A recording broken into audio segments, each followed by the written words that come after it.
Hello, I'm Wilma Sorrell, and I am actually with the P.A.T.H Coalition of Nelson County, and I have with me today Jody Gilliand, who is the DARE officer at the county schools, and just an awesome fella.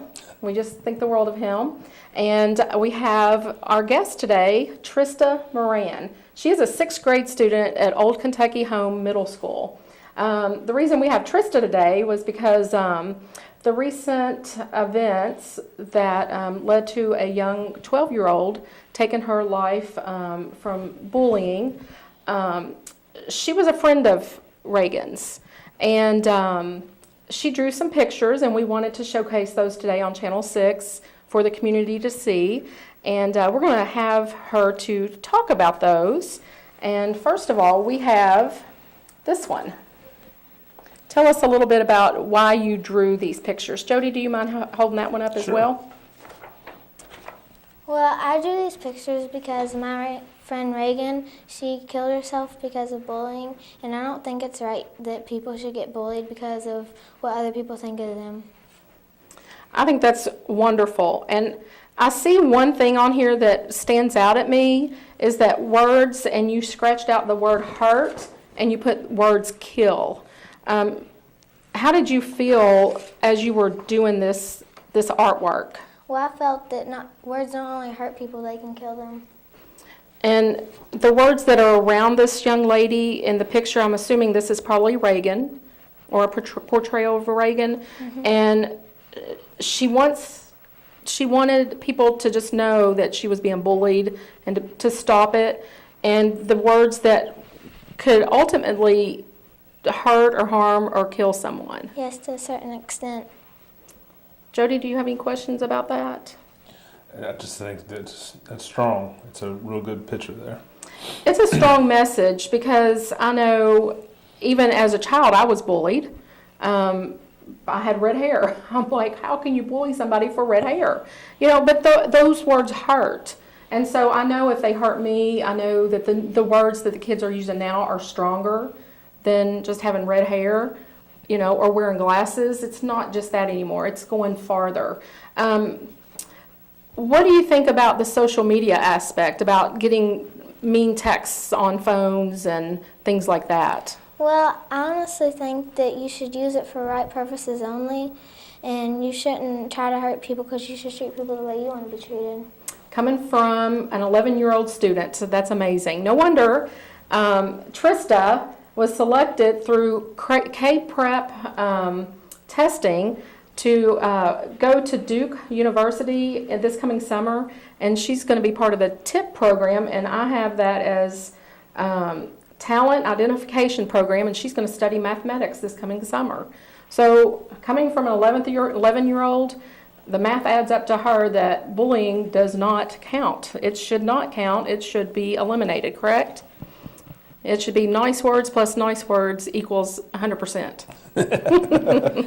So anyway, Trista, I know, and we don't want to go into things at school and things, but do you have a system at school or at home or out in public that maybe you follow if you think someone may be bullying someone you know? Yes, we actually have this thing at our school that, like, if we ever hear somebody get bullied or we hear mean names, like, we write it on a piece of paper and we return it to our principal, and he automatically takes it up with the superintendent, and they go to the office and they straighten things out.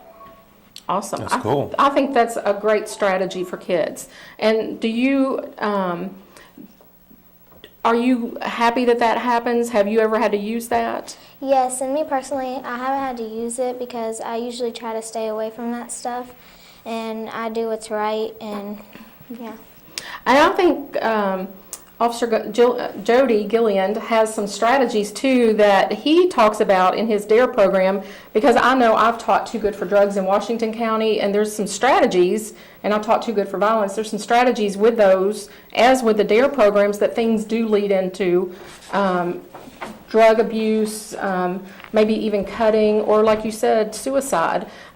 Jody, what are some of those strategies? Well, what we teach in DARE is bullying. You know, the victims don't want to report it because, you know, it makes them feel weak to an extent.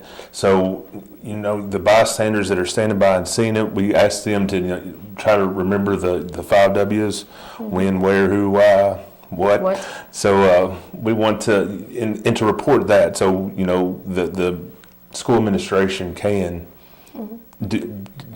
put some consequences out there for kids who are doing these things.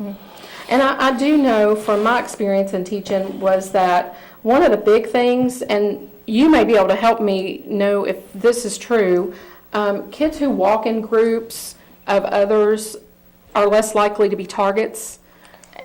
Well, that's the thing. Like, you got the popular kids and the not so popular kids, and it tends to, if you hang out with the cool kids, you're not usually a target, but if you're by yourself, yeah, you're an easy target.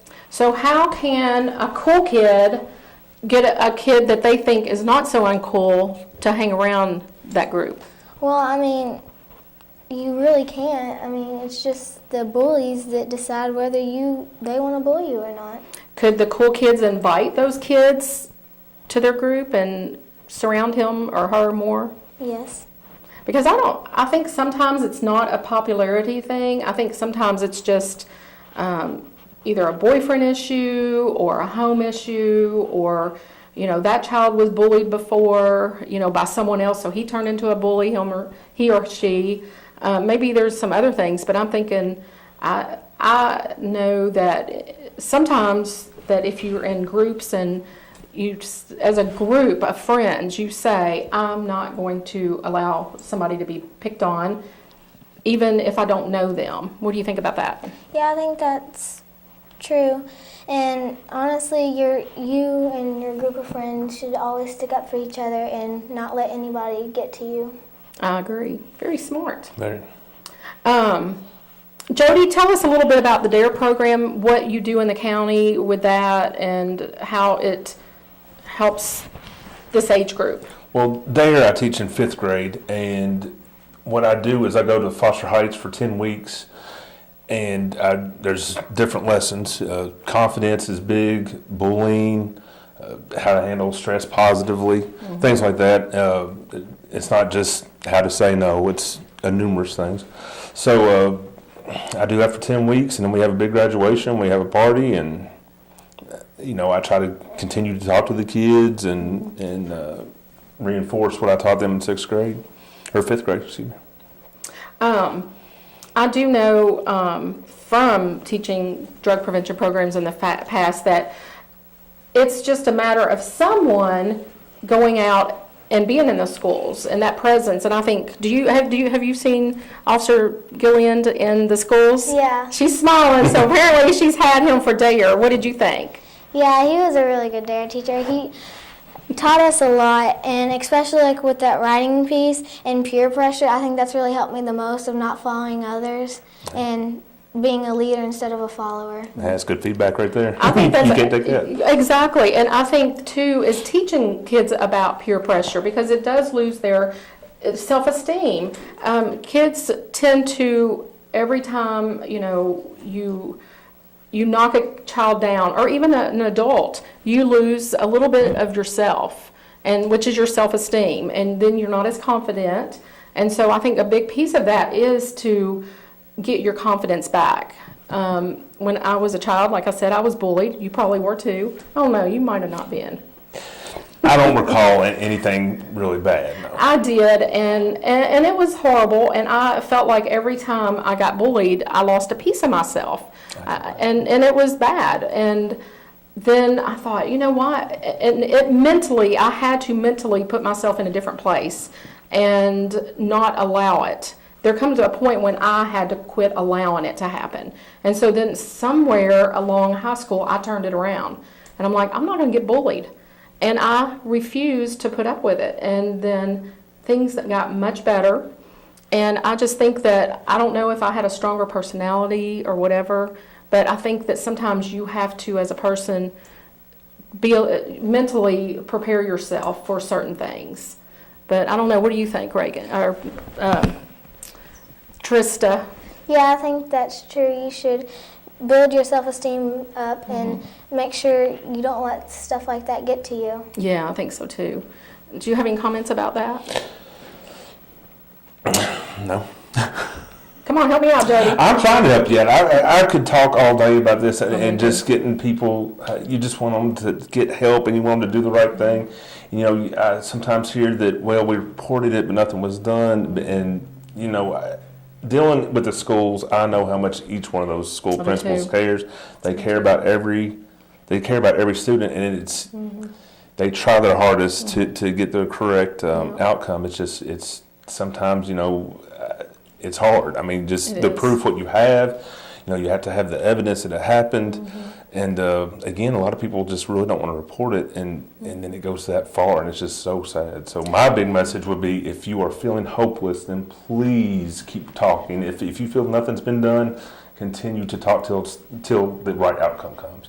And that's the big And thing. it will happen. It will happen. I promise you, it may not be one day, may not be the second time, but I promise any child out there, it will be. And, you know, there's a big push to stop bullying now. It's been around since, Oh, it's been around since, yeah. since I was in elementary school. well, So, it's been I mean, around, yeah, way before since, that. you know, the ancient Oh, yeah. times, ancient Egypt times or whatever. You know, I'm sure kids are going to be kids, and that's just part of it, but. And it's not just a Nelson County And problem. it's not, it's a world it's problem. a worldwide problem. It is a worldwide problem. But one thing, too, we have to do is educate our parents and to watch for those signs. I think that's one important thing, is to watch for the signs of bullying. When a child comes home and they may be not talking a lot to you, or their attitude changes, or they're getting angry, or they're even telling you, I'm getting picked on, but don't say nothing, Mom, it'll make it worse. Right. That's your clue. Yes. That is a big clue. You know, I would ask parents to intervene. If you feel like your child may be a bully, you as a parent have the right to intervene. One thing I'm going to talk about, and Jody can help me with this, and you can chime in, social media. Parents, I'm just going to let you know, you have the right, and it is your job to look at your child's profiles, what they're talking about online, what they're commenting about, who are they commenting to, and what are they saying. Does your mom check your phone? Yes, all the time. Do you mind it? No. No, because her mom's there to keep her safe. I checked my son's phone. You can go online and check it on the phone bill. Parents, you need to know that. You can check their text messages. There are some initials that maybe Jody might want to talk about. Well, Or acronyms. I don't have the list. I mean, there are a lot. And Or like POS, what's that mean? Parent over shoulder. There you go. If I've never seen those. Are kids really using those? I've never seen it. Okay, well, Good. I have been looking at that because you said that, and I saw I believe there was a piece on CNN. There is. Yes, and I looked at that, and I was kind of talking to the high school kids. I was like, "Are you all using these?" And they're like, "No." I mean, Yeah. because the parents aren't looking. Parents aren't They're not looking. looking Yeah. to and that's no fault.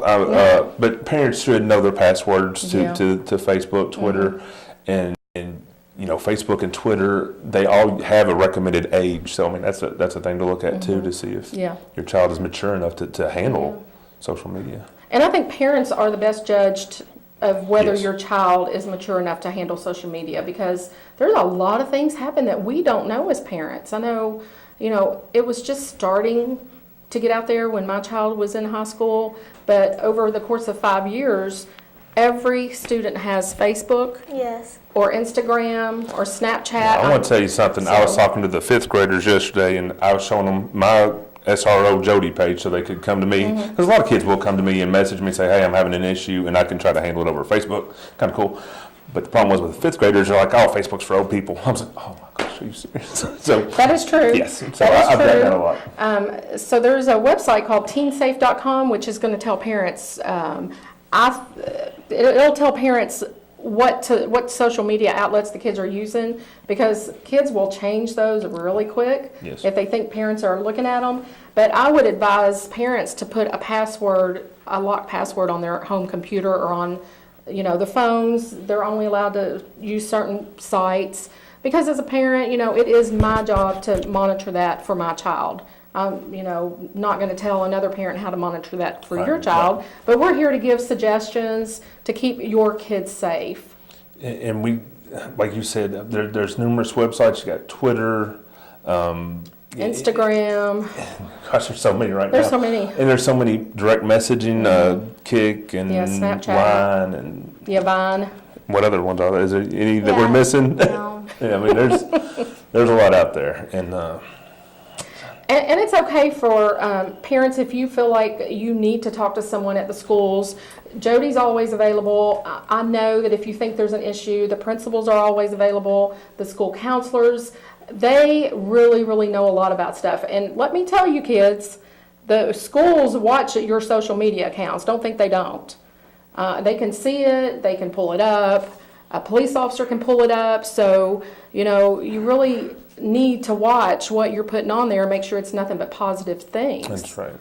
So if I were a police officer, that's one thing I would love to do is just monitor what is being written, because it can do a lot of damage to children, adults, families, and just anyone. Our community, it's really hurt our community bad. It has.